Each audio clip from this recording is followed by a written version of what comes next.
మీద చెయ్యి వేసి బొట్టు పెట్టినా, తాళి బొట్టు మెడను కట్టి బొట్టు పెట్టినా, తల మీద చెయ్యి వేసి బొట్టు పెట్టినా, తాళి బొట్టు మెడను కట్టి బొట్టు పెట్టినా, సన్ని కళ్ళు తొక్కినా సప్త పదులు మెట్టినా, సన్ని కళ్ళు తొక్కినా సప్త పదులు మెట్టినా, మనసు మనసు కలపడమే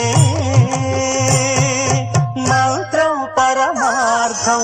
శ్రీరస్తు శుభమస్తు, శ్రీరస్తు శుభమస్తు.